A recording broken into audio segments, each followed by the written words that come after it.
অল্প আওয়াজে জিকির করা যায়, কিন্তু চিৎকার চেঁচামেচি করে, আমার দিকে তাকান, এদিকে তাকান, চিৎকার চেঁচামেচি করে লাফালাফি করে জিকির করা যাবে?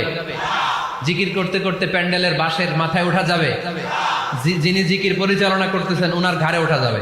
আসসালামু আলাইকুম গাইস, আশা করি ভালো আছো। আলহামদুলিল্লাহ তোমাদের দোয়াতে আমি ভালো আছি। তো আবারও ফিরে আসছি তোমাদের মাঝে নতুন একটি ভিডিও নিয়ে। তো আশা করি তোমাদের কাছে ভিডিওটি খুব ভালো লাগবে। তো আজকে ভিডিও টাইটেলটি হলো যে ওয়াজের কারণে দেশ ছেড়ে মালয়েশিয়া চলে গেলেন মিজানুর রহমান আজহারি। হ্যাঁ, তিনি একটা ওয়াজ করেছিলেন, সেই ওয়াজের কারণে তাকে দেশ ছাড়তে হয়েছে, সেটা আজকে আমরা রিয়াকশন করব। তো ভিডিওটি নেওয়া হয়েছে ওলামাদের বাণী চ্যানেল থেকে। তো তাদেরকে ফুল ক্রেডিট দেওয়া হলো এবং তাদের ভিডিও লিঙ্কটি অবশ্যই আমাদের চ্যানেলের ডেসক্রিপশন বক্সে দেওয়া থাকবে, তোমরা চাইলে চেক আউট করতে পারো। আর তোমরা যারা আমার চ্যানেলে নতুন আছো অবশ্যই আমার চ্যানেলটিকে সাবস্ক্রাইব করে দিও এবং পাশে থাকা বেল আইকনটি প্রেস করে দিও, যাতে নতুন নতুন ভিডিওর আপডেট খুব সহজে তোমরা পেয়ে যাও। তো চলো বেশি দেরি না করে ভিডিও রিয়াকশন শুরু করি। ভিডিও শেষ হওয়ার পর না হয় কথা হবে। তো চলো ভিডিওটি শুরু করা যাক। 1 2 3। আল্লাহু আল্লাহু আল্লাহু আল্লাহ। তাহলে প্রথমে কোরআন তেলাওয়াত, তারপর তাহাজ্জুদের নামাজ, তারপরে দোয়া, 4 নম্বরে জিকির। জিকির নফল ইবাদত, ঠিক কি না? জিকির করতে করতে স্টেজের উপর উঠে যাবেন আপনারা সবাই। পারবেন কারা কারা? হাত তোলেন। কত বড় সাহস দেখছেন? আমার উপরে বলে লাফাই উঠবে। বাঁশ আছে জায়গায়, বাঁশ। হ্যাঁ, না এটা করবেন না, কারণ ফাযকুরুল্লাহ কামা আল্লামাকুম, জিকির ওইভাবে করো যেভাবে আল্লাহ শিখিয়েছেন। আল্লাহ কিভাবে শিখিয়েছেন? ওয়াযকুরু রাব্বাকুম ফি নাফসিক। দেখেন জিকির করার পদ্ধতি কোরআন থেকে শুনেন। মনে মনে করো, তাদাররুআন সবিনয়ে করো, খিফাতান ভীত বিহবল চিত্তে করো, দুনাল জাহরি মিনাল কওল অনুচ্চ স্বরে, বেশি আওয়াজ করে লাফালাফি করো না। এটা হচ্ছে জিকির করার পদ্ধতি। জিকির করার পদ্ধতি আল্লাহর হাবিব শিখালেন, আহাব্বুল কালামি ইলাল্লাহি আরবাআ, আল্লাহর কাছে সবচেয়ে প্রিয় কথা কয়টি? 1 নাম্বার সুবহানাল্লাহ, 2 নাম্বার আলহামদুলিল্লাহ, 3 নাম্বার লা ইলাহা ইল্লাল্লাহ, 4 নাম্বার আল্লাহু আকবার। এর চেয়ে শ্রেষ্ঠ জিকির আর হতে পারে? আবার আল্লাহর হাবিব সাল্লাল্লাহু আলাইহি ওয়াসাল্লাম বললেন, মান ক্বালা লা ইলাহা ইল্লাল্লাহ দাখালাল জান্নাহ, একবার লা ইলাহা বলে যে মরতে পারবে তার জন্য জান্নাত ওয়াজিব করে দিবে কে? আল্লাহ। এই জিকিরগুলো করবেন হাতের গিড়ায়, আঙ্গুলের গিড়া আছে না? ডান হাত তোলেন তো, এরকম গিড়াগুলো দেখেন তো আমারে, এইভাবে সুবহানাল্লাহ সুবহানাল্লাহ সুবহানাল্লাহ। এটা সুন্নাত, পারা যাবে? আব্দুল্লাহ ইবনে আমর ইবনে আল-আস বলেন, রাআইতু রাসূলুল্লাহ সাল্লাল্লাহু আলাইহি ওয়াসাল্লাম ইয়াকিদু তাসবিহা বিয়ামিনি, আমি নিজ চোখে আল্লাহ রাসূল সাল্লাল্লাহু আলাইহি ওয়াসাল্লামকে ডান হাতের গিড়াতে এরকম তাসবিহ পড়তে দেখেছি। সুবহানাল্লাহ পড়েন। নীরবে নিঃশব্দে জিকির করবেন। হ্যাঁ, এটা ঠিক। তালিমের জন্য একটু আওয়াজ করে প্রয়োজনে মাঝে মাঝে জিকির করা যায়, যেমন এইভাবে পড়েন, সুবহানাল্লাহ আলহামদুলিল্লাহ লা ইলাহা ইল্লাল্লাহ সুবহানাল্লাহ লা ইলাহা ইল্লাল্লাহু মুহাম্মাদুর রাসূলুল্লাহ সাল্লাল্লাহু আলাইহি ওয়াসাল্লাম।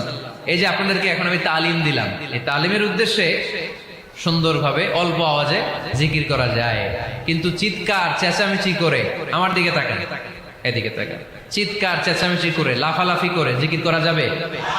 জিকির করতে করতে প্যান্ডেলের বাঁশের মাথায় ওঠা যাবে? যিনি জিকির পরিচালনা করতেছেন ওনার ঘাড়ে ওঠা যাবে? যাবে? আল্লাহর হাবিব সাল্লাল্লাহু আলাইহি ওয়াসাল্লাম জিকির করতেছেন, আবু বকর ওমর ফারুক বসা, আবু বকর রাদিয়াল্লাহু আনহু জিকির করতে করতে আল্লাহ রাসূলের ঘাড়ে। হাদিসে আছে না এগুলা? কথা কয় না। আল্লাহর হাবিব সাল্লাল্লাহু আলাইহি ওয়াসাল্লাম তাসবিহ পড়তেছেন, ওমর ফারুক জিকির করতে করতে ইশকের ঠেলায় আল্লাহর নবীর কাঁধে। গোটা বিশ্বের কোন হাদিসের কিতাবে এই পন্থায় জিকির দেখানো যাবে? কোরআনের কথা শুনেন, ফাযকুরুল্লাহ কামা আল্লামাকুম, ওইভাবে আল্লাহর জিকির করো যেমন করে আল্লাহ তোমাদের শিখিয়েছেন। কোন হাদিস দেখাতে পারবেন যে আবু বকর রাদিয়াল্লাহু তাআলা আনহু জিকির করতে করতে, আরব দেশে সৌদিতে ছিল খেজুর গাছ, জিকির করতে করতে খেজুর গাছের আগায়, ওমরে ফারুক খেজুর গাছের আগায়, এগুলো পেলেন কোথায়? কেন এগুলো করেন? আল্লাহর হাবিব সাল্লাল্লাহু আলাইহি ওয়াসাল্লাম না, আল্লাহর হাবিব সাল্লাল্লাহু আলাইহি ওয়াসাল্লাম যেভাবে জিকির শিখিয়েছেন আমরা ওইভাবে করব। বরকত দিবে কে? 5 নাম্বার নফল ইবাদত, দান খয়রাত করব। রাজি আছেন? গোপন দান, গোপন দান আল্লাহর রাগ কমায় দেয়। কোনো কারণে আমার রব যদি আমার উপর রেগে থাকে, আমি গোপন দান করলে ওই রাগটা মুহূর্তে ঠান্ডা হয়ে যায়।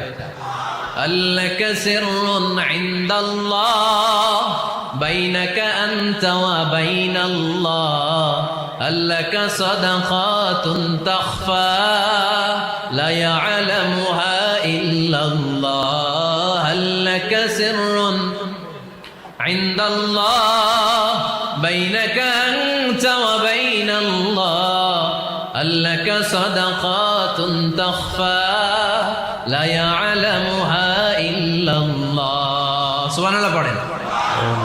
তোমার আর তোমার রবের এমন কোন গোপন বিষয় আছে নাকি যেটা তুমি আর তোমার রব ছাড়া কেউ জানে না? তুমি জীবনে এরকম গোপন দান করছো নাকি যেটা আল্লাহ ছাড়া কেউ দেখেনি? ওই দানটা আল্লাহ পছন্দ করে। সর্বশেষ কথা বলি, শেষ কথা, মানুষকে খাওয়াবেন। মানুষকে কি করবেন? খাওয়ানোর চেয়ে ভালো নফল ইবাদত আছে? কি করবেন? খাইবেন। কি করবেন? খাওয়াবো। খাওয়াতে রাজি আছেন তো? কিয়ামতের দিন আল্লাহ তাআলা বলবে, এই বনি আদম, আমি তোমার কাছে খাবার চাইছিলাম, তুমি আমারে খাবার দাও নাই। বনি আদম বলবে, আল্লাহ আপনি যদি খাবার চাইতেন খাবারের বস্তা নিয়ে যাইতাম।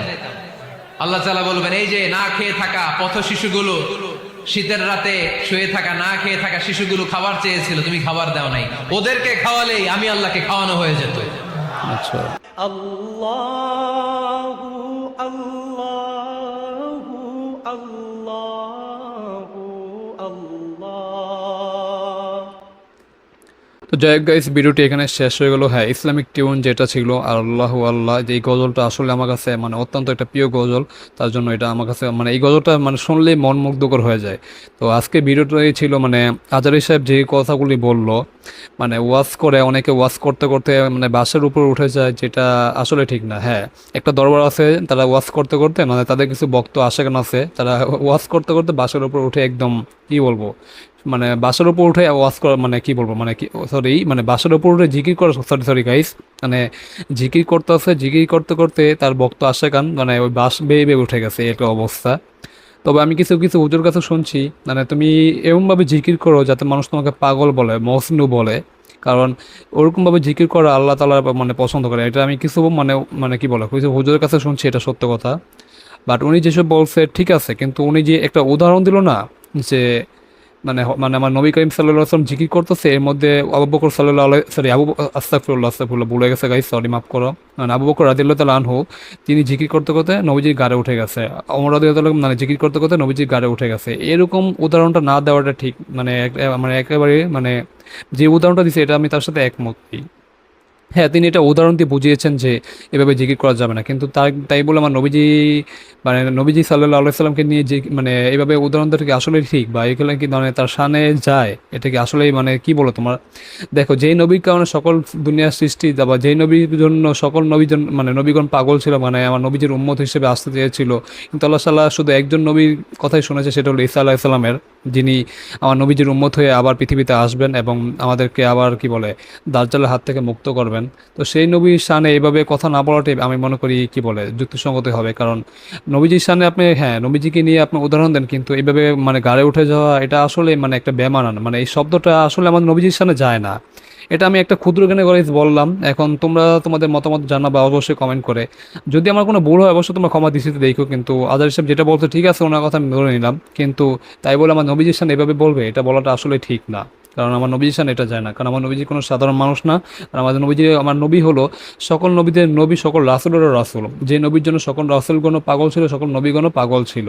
তো বুঝতে হবে, তো ওইভাবেই কথা বলতে হবে। এটা আমি আমার ক্ষুদ্র জ্ঞানী বললাম। যদি আমার কোনো ভুল হয় অবশ্যই তোমরা ক্ষমা দৃষ্টিতে দেখো। অ্যান্ড আজকে ভিডিও যদি ভালো লাগে অবশ্যই লাইক করতে বলো না। আর একটা কথা বলেছিল যে গোপন দান, হ্যাঁ গোপন দানটা এটা খুবই ভালো একটা কাজ। আমি যদি গোপনে দান করে এটা আল্লাহ তাআলা বড় খুশি হয়। এটা মানে আল্লাহ তাআলার আবার যদি তোমার উপর রেগে থাকে সেটা কমে যায়, এটা আমি শুনছি, এটাও আসলে ঠিক। অ্যান্ড আরেকটা কথা বললো যে মানুষকে খাওয়ানো, হ্যাঁ, তুমি গরিব দুঃখী মানুষকে খাওয়াতেই পারো, কারণ যারা গরিব দুঃখী পথ শিশু তাদেরকে তুমি খাওয়াতে পারো। তাদেরকে খাওয়ানোর মাধ্যমে যদি তাদেরকে যদি খুশি করতে পারো, মানে তাদের আত্মা যদি শান্তি পায়, তাদের দোয়া দেওয়া লাগবে না, তাদের মানে অটোমেটিক আল্লাহর কাছে মানে কি বলে মনে হয় যে প্রশান্তি পেয়েছে না, এটাই অটোমেটিক আল্লাহর কাছে চলে যাবে। এটাই তোমার জন্য দোয়া হিসেবে কাজ করবে। এটা একমাত্র এই কথাটার সাথে আমি সবচেয়ে বেশি তার সাথে একমত।